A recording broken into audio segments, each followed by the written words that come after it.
미국 정부가 발칵 뒤집혔습니다. 회의장 곳곳에선 더는 자존심을 고집할 때가 아니다는 목소리가 터져나오고 뉴욕 시민들은 생필품 앞에서 실랑이를 벌이는 진풍경까지 벌어지고 있습니다. 결국 백악관은 역사적인 결단을 내렸습니다. 그 결정은 바로 한국의 시스템을 받아들이자는 것. 미국이 드디어 한국의 앞선 시스템을 공식적으로 인정하기 시작한 겁니다. 이 믿기 어려운 이야기가 궁금하시다면 영상 시작 전에 구독과 좋아요 꼭 부탁드립니다. 여러분 인생의 로또 1등 당첨의 행운을 불러오게 합니다.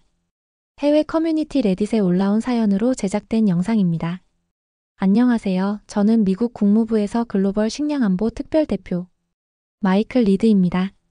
군인으로 평생을 바쳐 국가를 지키는 일에 헌신했고 이제는 식량안보라는 또 다른 전선에서 싸우고 있습니다.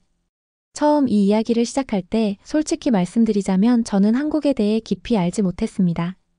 물론 한국은 세계 경제에서 중요한 역할을 하는 나라라는 것을 알고 있었고 기술과 문화의 선진국이라는 사실도 알고 있었습니다. 하지만 식량 안보 측면에서 한국이 미국에 비해 어떤 특별한 점을 가지고 있을 것이라고는 생각하지 못했습니다. 미국은 풍부한 농업 자원을 가진 나라이며 그로 인해 식량 문제에서는 항상 우위를 점하고 있다고 믿어왔기 때문입니다.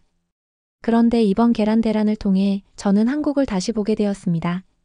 뉴욕의 상황을 직접 목격하고 난 후 한국의 시스템을 조사하게 되면서 제가 놓쳤던 부분들이 분명히 보이기 시작했습니다. 한국은 단순히 기술 강국이 아니라 그 기술을 어떻게 활용해서 국가의 안전과 국민의 복지를 극대화할 수 있는지를 보여주는 모범 사례였던 것입니다. AI 기반의 식량 관리 시스템, 효율적인 유통망, 그리고 무엇보다도 위기를 미리 예측하고 대비하는 예방 중심의 철학. 이 모든 요소들이 한국을 단순한 기술 강국이 아닌 식량 안보에서도 모범이 되는 나라로 만들었습니다. 그들은 단순히 위기가 닥쳤을 때 대응하는 것이 아니라 위기가 닥치기 전에 미리 대비하는 시스템을 구축해 두었습니다. 이것이 바로 제가 한국을 다시 보게 된 계기였습니다.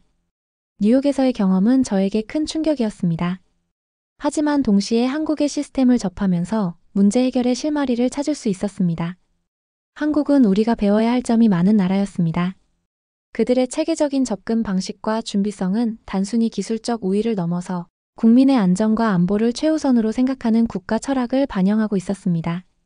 이제 저는 한국의 시스템을 미국에 도입할 수 있는 방법을 찾기 위해 노력하고 있습니다. 처음에는 자존심이 상하기도 했습니다. 세계 최강국이라는 자부심이 있었으니까요. 하지만 현실을 직시하고 나니 자존심보다 중요한 것이 국민의 안전과 안보라는 것을 깨달았습니다. 그리고 그것을 위해서는 배우고 또 배워야 한다는 것을 알게 되었습니다. 식량이 없으면 국가도 없다. 이것은 제가 육군 장성 시절부터 입버릇처럼 강조해온 말이었습니다. 국가 안보의 근간은 튼튼한 국방력뿐 아니라 국민의 생존을 보장하는 식량 시스템에 있다는 신념 때문이었죠. 하지만 그 말의 진정한 무게를 뼛속 깊이 깨달은 건 아이러니하게도 뉴욕 맨해튼 한복판에서였습니다. 그날 저는 국무부 장관으로부터 긴급 호출을 받았습니다. 최근 급격하게 치솟는 계란 가격과 품귀 현상에 대한 보고를 받고 상황 파악에 나선 것이었죠. 뉴욕으로 향하는 비행기 안에서 저는 반신반의했습니다. 설마 미국에서 식량 부족이라니 아무리 심각해도 일시적인 현상이겠지라고 생각하며 애써 현실을 외면하려 했습니다. 하지만 뉴욕에 도착하자마자 제 눈앞에 펼쳐진 광경은 상상을 초월하는 것이었습니다. 세계 금융의 중심지라는 화려한 수식어가 무색하게 수백 명의 시민들이 계란을 구하기 위해 긴 줄을 서서 기다리고 있었습니다. 그들의 얼굴에는 절망과 분노가 뒤섞여 있었고 마치 해외 파병 시절 제가 목격했던 전쟁 지역의 식량 배급 현장을 떠올리게 했습니다. 30년간 국가 안보를 위해 일했지만 이런 광경은 미국에서 볼 줄 몰랐습니다. 그때의 충격은 지금도 잊을 수가 없습니다. 한때 세계 최강대국이라 자부했던 미국의 심장부에서 가장 기본적인 식량조차 구할 수 없어 발을 동동 구르는 시민들의 모습은 제 가슴에 깊은 생채기를 남겼습니다. 그랜드 센트럴 근처의 한마트를 방문했을 때 상황은 더욱 심각했습니다. 계란 코너는 텅 비어 있었고 1인당 한 판 제한 안내문만이 덩그러니 남아 있었습니다. 계란을 사기 위해 몰려든 사람들 사이에서는 고성이 오갔고 금방이라도 싸움이 벌어질 듯 험악한 분위기가 감돌았습니다. 저는 마치 폭풍전야와 같은 긴장감 속에서 곧 무슨 일이 터질지도 모른다는 불안감을 느꼈습니다. 더욱 가슴 아픈 것은 문을 닫은 베이커리들의 모습이었습니다. 30년 넘게 한자리를 지켜온 작은 빵집들은 계란 부족으로 임시 휴업이라는 안내문을 붙인 채 굳게 닫혀 있었습니다. 브루클린의 한 레스토랑에서는 35년 동안 계란 후라이를 만들어 왔다는 주인이 씁쓸한 표정으로 계란이 없으니 손님들에게 뭘 만들어줘야 할지 모르겠다며 한숨을 쉬었습니다. 저는 그들의 절망적인 표정 속에서 단순한 식품 부족을 넘어 일상의 기반이 무너지는 순간을 목격했습니다. 계란은 그저 흔한 식재료가 아니었습니다. 아침 식사를 책임지고 아이들의 영양을 공급하며 가족 간의 따뜻한 식탁을 만들어주는 소중한 존재였습니다. 하지만 지금 그 소중한 일상이 송두리째 흔들리고 있었습니다. 제 임무는 분명했습니다. 이 위기의 원인을 파악하고 해결책을 찾는 것, 국무부 장관의 특별 지시였지만 저는 이미 군인 시절부터 몸에 밴 책임감과 사명감으로 가슴이 뜨거워지는 것을 느꼈습니다. 하지만 동시에 앞으로 닥쳐올 어려움에 대한 불안감과 막중한 책임감에 어깨가 무거워지는 것을 감출 수 없었습니다. 뉴욕에서의 충격적인 현실을 목격한 후 저는 즉시 워싱턴 DC로 돌아왔습니다. 국무부 장관으로부터 긴급 소집 명령이 있었습니다. 백악관 상황실에서 긴급회의가 열린다는 내용이었죠. 상황실이라니. 보통 전쟁이나 테러와 같은 국가 위기 상황에서만 사용되는 공간입니다. 계란 부족 사태가 그 정도 수준의 위기로 간주되고 있다는 사실이 저를 더욱 긴장시켰습니다. 백악관으로 향하는 차 안에서 저는 보고서를 다시 한번 검토했습니다. 조류 독감으로 인한 닭 폐사율은 예상보다 3배 높았고 공급망 붕괴는 예측 모델의 최악 시나리오를 넘어서고 있었습니다. 이건 완벽한 폭풍이군. 제 입에서 저도 모르게 중얼거림이 새어나왔습니다. 그리고 지금 미국은 계란이라는 기본적인 식품을 둘러싸고 완벽한 폭풍의 한가운데 있었습니다. 백악관에 도착하자 경호원들이 저를 서둘러 안내했습니다. 복도를 지나는 동안 저는 여러 고위 관리들이 긴장된 표정으로 서류를 들고 분주히 움직이는 모습을 볼 수 있었습니다. 이런 분위기는 제가 이라크 전쟁 초기에 펜타곤에서 경험했던 것과 비슷했습니다. 하지만 그때는 전쟁 상황이었고 지금은 계란 부족 사태였습니다. 아이러니하게도 둘 다 국가 안보를 위협하는 위기였습니다. 상황실 문이 열리자 국무부 장관, 국가안보보좌관, 경제자문위원들이 이미 자리에 앉아 있었습니다. 대형 스크린에는 전국 각지의 계란 부족 상황을 보여주는 실시간 데이터와 뉴스 화면이 번갈아 표시되고 있었습니다. 마이클, 늦지 않게 와줘서 고맙네. 국무부 장관이 저를 맞이했습니다. 그의 목소리에서 피로감이 느껴졌습니다. 아마도 밤새 잠을 못 잤을 겁니다. 자네의 뉴욕 보고서를 모두가 읽었네. 상황이 심각하군. 저는 고개를 끄덕이며 자리에 앉았습니다. 테이블 위에는 최고 기밀이라고 표시된 폴더가 놓여 있었습니다. 이런 등급의 문서는 보통 군사작전이나 국가안보와 직결된 정보에만 사용됩니다. 계란 부족 사태에 이런 등급이 매겨진 것은 상황의 심각성을 더욱 실감나게 했습니다. 장관이 회의를 시작했습니다. 여러분, 우리는 지금 심각한 위기에 직면해 있습니다. 미국의 식량 안보가 위협받고 있습니다. 이건 단순한 계란 부족이 아닙니다. 국가 안보의 문제입니다. 그의 목소리는 무거웠지만 단호했습니다. 저는 그의 말에 깊이 공감했습니다. 군인으로서 저는 항상 식량 안보가 국가 안보의 핵심이라고 주장해 왔습니다. 마이클, 뉴욕에서 본 것들을 더 자세히 설명해 주게. 저는 목을 가다듬고 제가 목격한 모든 것을 상세히 전했습니다. 텅 빈 마트, 문을 닫은 베이커리, 계란 한 판을 놓고 다투는 사람들. 그리고 무엇보다 시민들의 눈에서 보았던 불안과 분노를 설명했습니다. 이건 단순한 물자 부족이 아닙니다. 사회적 신뢰의 붕괴입니다. 시민들은 더 이상 시스템을 믿지 않고 있습니다. 이 상태가 지속되면 더 큰 혼란이 올 수 있습니다. 제 말이 끝나자 방 안이 무거운 침묵에 잠겼습니다. 국가안보보좌관이 깊은 한숨을 내쉬었습니다. 우리는 지금까지 테러, 사이버 공격, 군사적 위협에 대비해 왔습니다. 하지만 기본적인 식품 부족이 국가 안보를 위협할 수 있다는 점은 솔직히 간과했습니다. 그의 솔직한 고백에 모두가 고개를 끄덕였습니다. 저 역시 마찬가지였습니다. 우리는 너무 오랫동안 미국의 풍요로움을 당연시해왔습니다. 식량 문제는 아프리카나 중동 같은 다른 나라들의 문제라고 생각했죠. 국무부 차관이 자료를 나눠주며 말했습니다. 조류 독감으로 인한 닭 폐사율은 예상보다 3배 높습니다. 공급망 붕괴는 예측 모델의 최악 시나리오를 넘어서고 있습니다. 그는 잠시 숨을 고르더니 충격적인 제안을 내놓았습니다. 한국 정부와 계란 수입 협상을 시작해야 합니다. 순간 회의실이 얼어붙었습니다. 모두의 표정에서 놀라움과 당혹감이 읽혔습니다. 세계 최강국 미국이 한국에 도움을 요청한다는 것은 상상도 못한 일이었습니다. 국가안보보좌관이 믿기지 않는다는 듯이 물었습니다. 한국에서요? 미국이 한국에서 계란을 수입한다고요? 차관은 고개를 끄덕였습니다. 한국은 최근 AI 기반 데이터 시스템으로 식량 공급망을 효율적으로 관리하고 있어 조류독감 대응에 성공했습니다. 그들은 계란 공급에 문제가 없으며 수출할 여력이 있습니다. 저는 그 말을 듣고 깊은 생각에 잠겼습니다.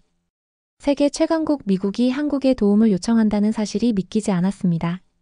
군인으로서의 자존심이 상했지만 동시에 실용주의자로서 이것이 현실적인 해결책임을 인정할 수밖에 없었습니다. 경제자문위원 중 한 명이 의문을 제기했습니다. 한국은 어떻게 이런 위기를 피할 수 있었던 겁니까? 그들도 조류독감 발생국 아닙니까? 차관은 정보부서에서 받은 보고서를 화면에 띄웠습니다. 한국은 7년 전부터 AI를 이용해 농축산물 수급 관리 시스템을 구축해왔습니다. 이 시스템은 생산량 예측부터 질병 발생 가능성, 소비 패턴까지 분석해 선제적 대응을 가능하게 합니다. 화면에는 복잡한 데이터 흐름도와 알고리즘 모델이 표시되었습니다. 저는 이런 종류의 시스템을 본 적이 있었습니다. 군에서 전장 상황을 예측하고 분석하는 시스템과 유사했죠. 하지만 한국은 이것을 식량 안보에 적용했습니다. 놀라운 발상이었습니다. 그들의 시스템은 조류독감 발생 가능성이 높은 지역을 미리 예측하고 해당 지역의 닭장을 격리하며 대체 공급망을 준비합니다. 그래서 실제 조류독감이 발생했을 때도 계란 공급에 큰 차질이 없었습니다.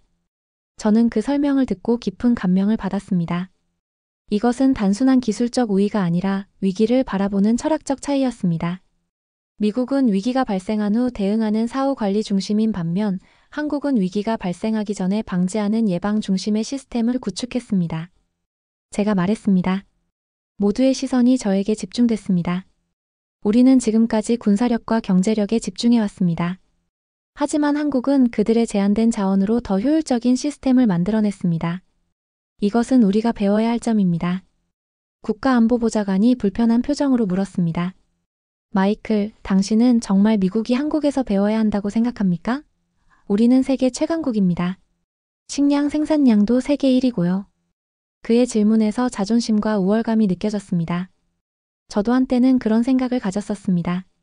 하지만 뉴욕의 텅 빈 계란 진열대를 본 후 저의 시각은 완전히 바뀌었습니다. 자존심을 내려놓고 배워야 할 때입니다. 계란만이 아니라 시스템을 배워야 합니다. 제 목소리는 평소보다 단호했습니다. 30년간의 군 경험이 저에게 가르쳐 준 것이 있다면 그것은 실패로부터 배우는 용기의 중요성이었습니다. 저는 이라크와 아프가니스탄에서 싸웠습니다. 그곳에서 배운 가장 중요한 교훈은 적을 과소평가하거나 자신을 과대평가하면 패배한다는 것입니다. 지금 우리는 식량 안보 전쟁에서 패배하고 있습니다. 그리고 한국은 이 전쟁에서 승리한 전략을 가지고 있습니다. 회의실이 다시 침묵에 빠졌습니다. 저는 그들의 표정에서 내적 갈등을 읽을 수 있었습니다. 미국의 지도자들은 항상 미국이 선두에 있다고 생각해왔습니다. 다른 나라, 특히 과거에 우리가 도움을 준 나라로부터 배운다는 것은 그들의 자존심을 건드리는 일이었죠. 국무부 장관이 침묵을 깼습니다. 마이클의 의견에 동의합니다. 우리는 지금 비상사태에 직면해 있습니다.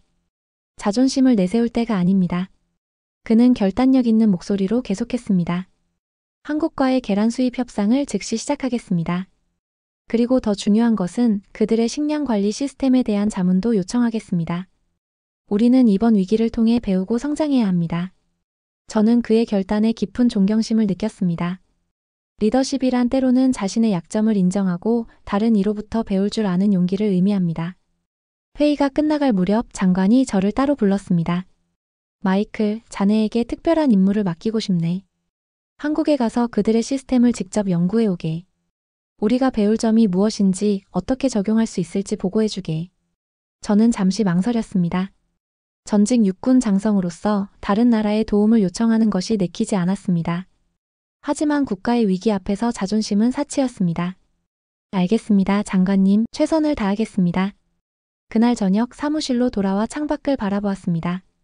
워싱턴 DC의 밤하늘에는 별이 빛나고 있었습니다. 백악관, 국회의사당, 링컨 기념관. 미국의 위대함을 상징하는 건물들이 야경 속에서 빛나고 있었죠. 하지만 지금 그 위대한 나라는 계란 하나 때문에 흔들리고 있었습니다. 제 책상 위에는 한국행 비행기 티켓과 한국의 식량 안보 시스템에 관한 예비 보고서가 놓여 있었습니다. 저는 그것을 집어들고 첫 페이지를 펼쳤습니다. 대한민국 식량 안보 시스템 분석 AI 기반 예측 모델과 공급망 관리. 제목만 봐도 이것이 단순한 기술 보고서가 아니라는 것을 알 수 있었습니다. 이것은 한 나라의 생존 철학이 담긴 문서였습니다. 자원이 부족한 나라가 어떻게 위기에 대비하고 국민의 식탁을 지키는지에 대한 이야기였죠. 저는 깊은 호기심과 기대감을 느꼈습니다.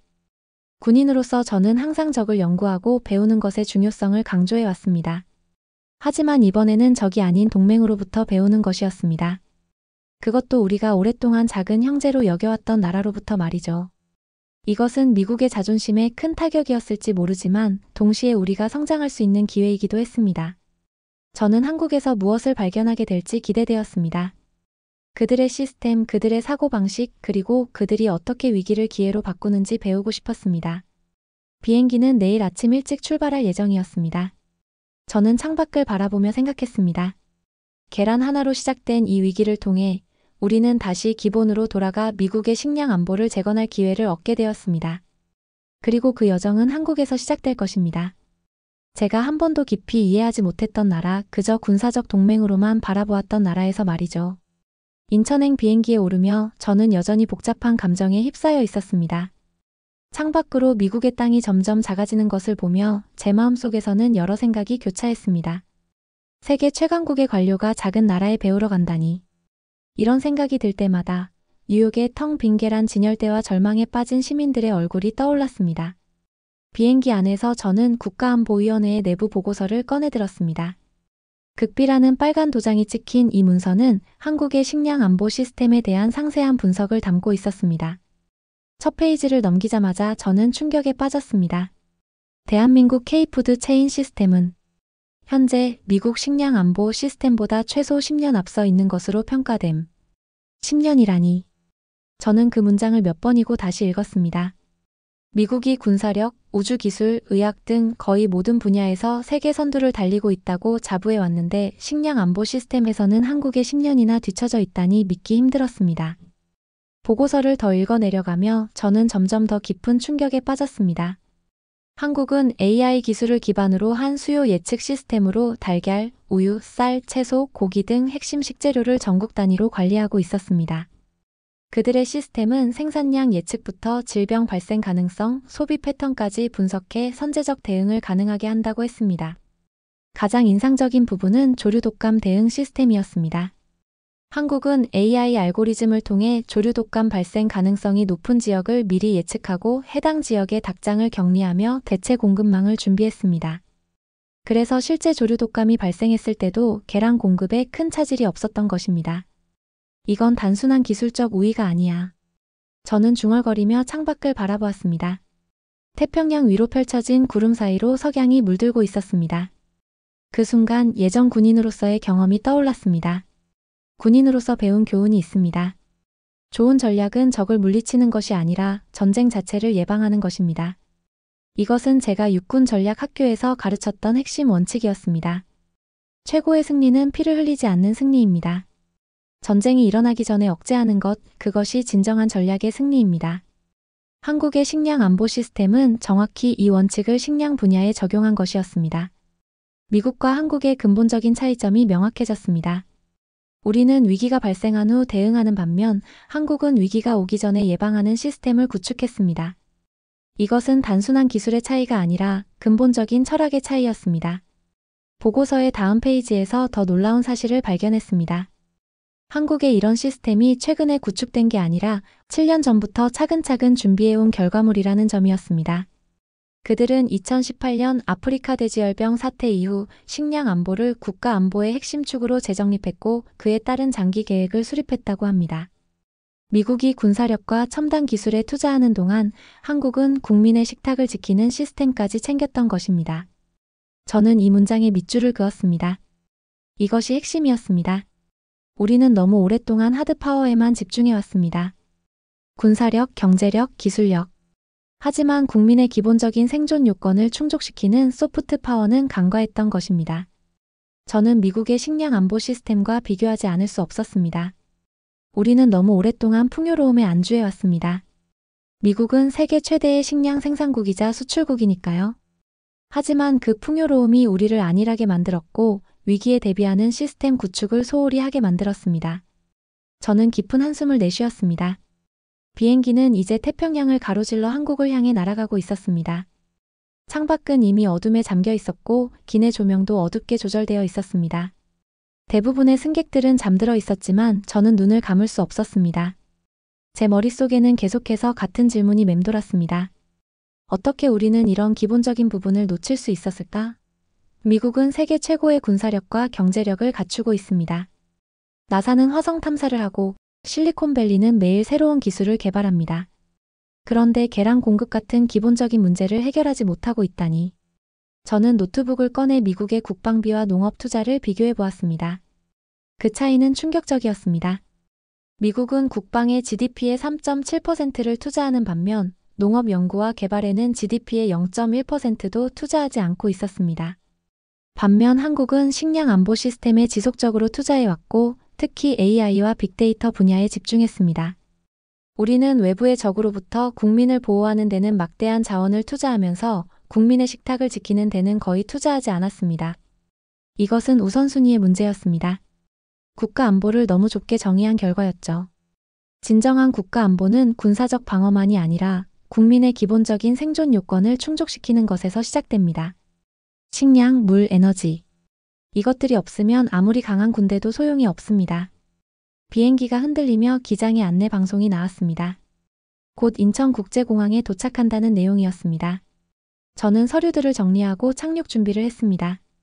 창밖으로 서서히 모습을 드러내는 한국의 불빛들이 보였습니다. 그 불빛 아래에서 미국이 배워야 할 시스템이 작동하고 있다고 생각하니 묘한 감정이 들었습니다. 이제 자존심은 내려놓고 배움의 자세로 임해야 합니다. 저는 스스로에게 다짐했습니다. 이것은 단순한 기술 이전의 문제가 아니었습니다. 이것은 국가의 생존 철학에 관한 문제였습니다. 그리고 저는 그 철학을 배우기 위해 한국에 왔습니다. 인천국제공항에 발을 디딘 순간 저는 마치 다른 세계에 온 것 같은 느낌이 들었습니다. 공기 중의 감도는 질서와 효율성이 즉시 느껴졌습니다. 군 시절 저는 세계 각국을 방문했지만 한국의 체계적인 시스템은 특별했습니다. 입국장에서 저를 맞이한 것은 길게 늘어선 줄이 아닌 효율적으로 움직이는 시스템이었습니다. 디지털 안내판이 모든 과정을 명확하게 표시하고 있었고 직원들은 정확하면서도 신속하게 업무를 처리했습니다. 저는 군 생활에서 익힌 관찰력으로 주변을 살폈습니다. 모든 것이 마치 완벽하게 조율된 오케스트라처럼 움직이고 있었습니다. 마이클 리드 씨, 미국 국무부 특별자문관이시죠? 제 이름을 부르는 소리에 고개를 돌렸습니다. 한국농림축산식품부에서 파견된 김민호 과장이 미소 지으며 다가왔습니다. 그는 제가 도착한다는 사실을 어떻게 알았는지 정확한 시간에 정확한 장소에서 저를 맞이했습니다. 한국에 오신 것을 환영합니다. 바쁘신 와중에 먼 길 오셨습니다. 그의 영어는 유창했고 태도는 정중했습니다. 손에 들고 있던 태블릿에는 이미 제 방문 일정이 상세히 계획되어 있었습니다. 첫날은 서울 시내 대형마트 방문, 둘째 날은 충남 스마트팜 견학, 셋째 날은 농림축산식품부 브리핑.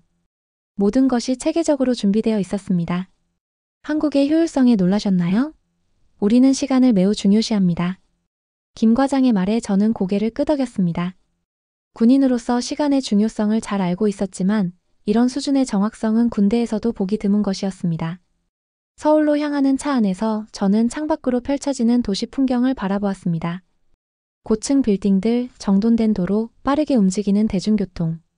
모든 것이 효율성을 위해 설계된 듯 했습니다. 한국 전쟁 당시 미군으로 참전하신 분들께 우리는 항상 감사하고 있습니다. 김 과장의 말에 저는 감정이 복잡해졌습니다. 저의 외할아버지가 한국전에 참전하셨고 그분의 이야기를 어릴 적부터 들어왔기 때문입니다. 외할아버지는 한국을 잊혀진 전쟁의 땅이라고 부르셨습니다. 하지만 지금 제 눈앞에 펼쳐진 서울의 모습은 그 전쟁의 상처를 완전히 치유하고 놀라운 발전을 이룩한 국가의 모습이었습니다.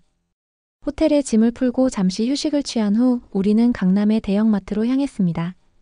제가 보고 싶었던 것은 바로 계란 코너였습니다. 뉴욕의 텅 빈 계란 진열대가 아직도 제 머릿속에 선명했기 때문입니다. 마트에 들어서자 깨끗하게 정돈된 공간과 다양한 상품들이 눈에 들어왔습니다. 그리고 드디어 계란 코너에 도착했을 때 저는 말 그대로 입이 벌어졌습니다. 다양한 종류의 계란이 가지런히 진열되어 있었습니다. 유기농, 방목, 오메가3 강화 계란, 심지어 특별 사료로 키운 닭의 계란까지. 선택의 폭이 놀라웠습니다. 미국에서는 지금 이런 광경을 볼 수 없습니다. 제 말에 김 과장은 공감의 표정을 지었습니다. 조류 독감은 우리도 매년 겪는 문제입니다. 하지만 우리는 준비되어 있습니다. 그는 마트 매니저 김정우 씨를 소개했습니다. 김 매니저는 태블릿을 꺼내 한국의 식품 유통 시스템을 설명해 주었습니다. 그의 설명은 마치 첨단 군사 작전 브리핑을 듣는 것 같았습니다. 우리는 전국의 모든 마트와 유통센터를 연결하는 통합 플랫폼을 운영합니다. 이 시스템을 통해 실시간으로 재고를 확인하고 AI가 소비 패턴을 분석해 수요를 예측합니다. 김 매니저의 태블릿 화면에는 전국 각지의 계란 재고 현황이 실시간으로 표시되고 있었습니다. 특정 지역에서 재고가 줄어들면 즉시 대체 공급망이 가동되는 시스템이었습니다. 조류 독감이 발생했을 때도 우리는 이미 대체 공급망을 준비해 두었습니다. 그래서 소비자들은 거의 영향을 느끼지 못했죠. 저는 감탄을 금치 못했습니다. 군인으로서 30년간 위기관리를 연구했지만 이런 수준의 시스템은 처음 봤습니다. 제 말에 김 매니저는 겸손하게 웃었습니다. 우리는 자원이 부족한 나라입니다. 효율성은 선택이 아닌 필수죠. 그날 저녁 호텔 창밖으로 서울의 야경을 바라보며 저는 깊은 생각에 잠겼습니다. 미국과 한국 두 나라의 차이는 단순한 기술이나 시스템의 차이가 아니었습니다. 그것은 위기를 바라보는 근본적인 철학의 차이였습니다. 미국은 풍요로움 속에서 안일해졌고 한국은 부족함 속에서 효율성을 극대화했습니다. 다음 날 아침 우리는 충남 서산의 우리 농장으로 향했습니다. 차 안에서 김 과장은 한국의 스마트팜 정책에 대해 설명해 주었습니다. 한국 정부는 7년 전부터 스마트팜 육성에 집중 투자해 왔다고 합니다. 특히 AI와 빅데이터를 활용한 지능형 농장 시스템 개발에 많은 예산을 투입했다고 했습니다. 우리는 식량 안보를 국가 안보의 핵심 축으로 재정립했습니다. 군사력만으로는 국민을 지킬 수 없다는 것을 깨달았기 때문이죠. 그의 말에 저는 깊이 공감했습니다. 서산에 도착하자 눈앞에 펼쳐진 우리 농장의 모습은 마치 첨단 군사시설을 연상케 했습니다. 깔끔한 흰색 건물에 태양광 패널이 지붕을 덮고 있었고 주변은 철저한 보안 시스템으로 보호되고 있었습니다. 입구에서는 방역을 위한 소독 과정이 군대보다 더 철저했습니다. 저와 김 과장은 특수 방역복을 착용하고 UV 소독실을 통과한 후에야 시설 내부로 들어갈 수 있었습니다. 이런 철저한 방역 시스템은 제가 본 어떤 군사시설보다도 엄격했습니다. 조류 독감 바이러스는 눈에 보이지 않는 적입니다. 우리는 항상 최전방에 있다고 생각하고 경계를 늦추지 않습니다. 저를 안내한 이태준 팀장의 말에서 군인의 마음가짐이 느껴졌습니다. 그는 전직 군인은 아니었지만 그의 태도와 언어에서 군사적 정확성과 규율이 느껴졌습니다. 내부로 들어서자 저는 또 한 번 놀라움을 금치 못했습니다. 거대한 공간 안에는 수천 마리의 닭이 최적의 환경에서 사육되고 있었고 모든 과정이 자동화되어 있었습니다. 사료 공급, 온도 조절, 환기, 계란 수거까지 인간의 개입이 최소화된 시스템이었습니다. 벽면에 설치된 대형 모니터에는 온도, 습도, 닭 활동량, 사료 소비량 등 실시간 데이터가 그래프와 차트로 표시되고 있었습니다. 이 팀장은 이 모든 데이터가 AI로 분석되어 질병의 초기 징후까지 포착한다고 설명했습니다. 우리 시스템은 닭의 행동 패턴 변화를 감지해 질병 발생 가능성을 예측합니다. 예를 들어 닭들의 물 소비량이 갑자기 변하거나 활동량이 줄어들면 AI가 즉시 경고를 보내죠. 저는 이 시스템이 군에서 사용하는 적군 동향 분석 시스템과 유사하다는 점을 깨달았습니다. 적의 비정상적인 움직임을 감지해 공격 가능성을 예측하는 것과 같은 원리였습니다. 조류 독감이 발생하면 어떻게 대응하나요? 제 질문에 이 팀장은 태블릿을 꺼내 비상 대응 매뉴얼을 보여주었습니다. 그것은 마치 군의 전시 작전 계획과 같이 상세하고 체계적이었습니다. 각 단계별 조치, 담당자, 시간대별 행동 지침까지 모든 것이 명확하게 정의되어 있었습니다. 하지만 우리의 목표는 조류 독감이 발생하지 않도록 하는 것입니다. 발생 후 대응하는 것보다 발생 자체를 막는 것이 우리의 철학입니다. 이 팀장의 말이 가슴에 깊이 남았습니다. 우리는 예방을 원칙으로 삼습니다. 문제가 생기면 이미 늦은 겁니다. 저는 그 말에 깊이 공감했습니다. 이것은 군사 전략과 같습니다. 전투에서 이기는 것보다 전투를 피하는 것이 더 큰 승리입니다. 제 말에 이 팀장은 밝게 웃으며 고개를 끄덕였습니다. 정확합니다. 손자병법에도 백전백승이 최선이 아니라 싸우지 않고 이기는 것이 최선이라고 했죠. 그의 말에 저는 감탄했습니다. 이 농장 관리자가 군사 전략까지 인용하며 식량 안보를 설명하는 모습에서 한국이 얼마나 체계적으로 이 문제에 접근하고 있는지 알 수 있었습니다. 시설 견학을 마치고 회의실에서 더 자세한 브리핑을 받았습니다. 한국의 스마트팜은 단순한 자동화 시설이 아니었습니다. 그것은 국가 차원의 식량 안보 전략의 일부였고 국민의 식탁을 지키기 위한 첨단 방어 시스템이었습니다. 브리핑 중 가장 인상적이었던 것은 한국이 이 시스템을 개발하는데 7년이라는 시간을 투자했다는 점이었습니다. 그들은 당장의 위기가 아닌 미래의 잠재적 위기를 예측하고 준비했던 것입니다. 미국이 군사력과 첨단 기술에 투자하는 동안 한국은 국민의 식탁을 지키는 시스템까지 챙겼던 것입니다. 저는 이 말을 노트에 적으며 깊은 생각에 잠겼습니다. 스마트팜을 나오면서 저는 이 팀장에게 마지막 질문을 던졌습니다.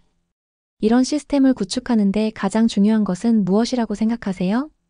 그는 잠시 생각하더니 답했습니다. 기술보다 중요한 것은 철학입니다.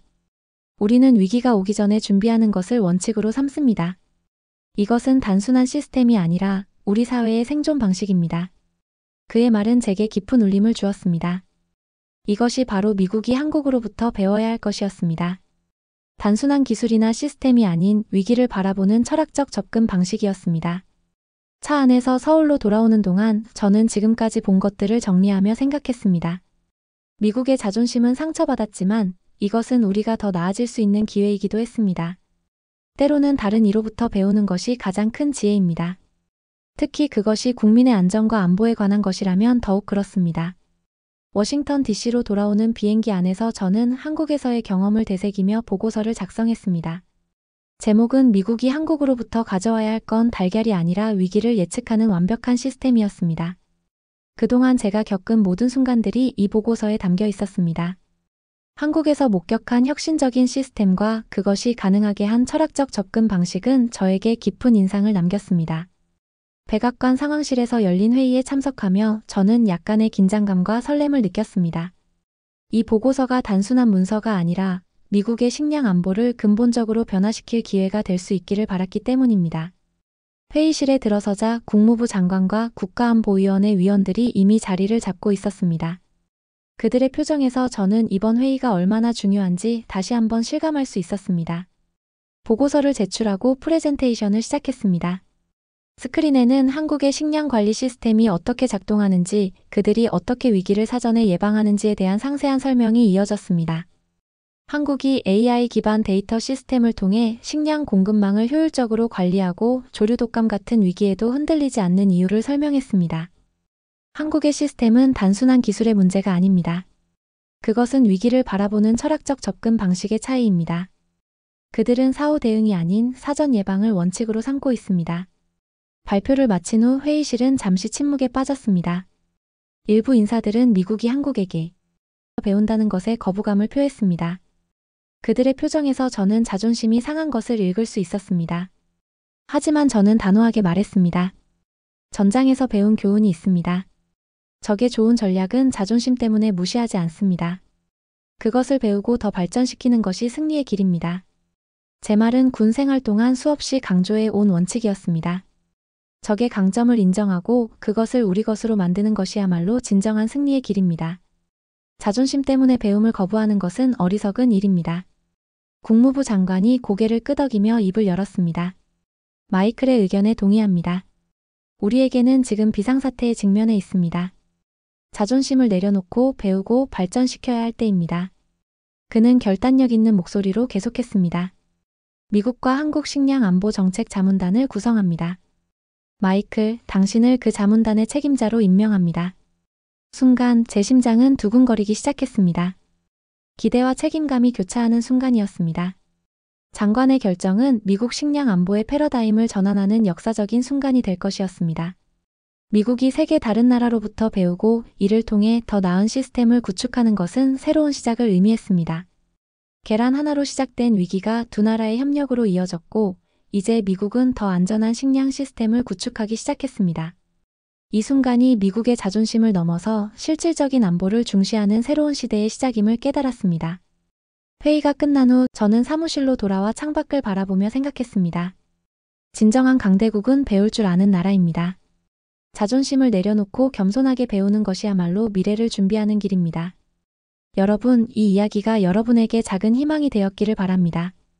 다음 이야기를 기대해 주세요. 저는 마이클 리드였습니다. 구독과 좋아요로 응원해 주시면 여러분에게 로또 1등이 당첨되는 행운이 찾아옵니다. 다음 이야기로 찾아뵙겠습니다. 감사합니다.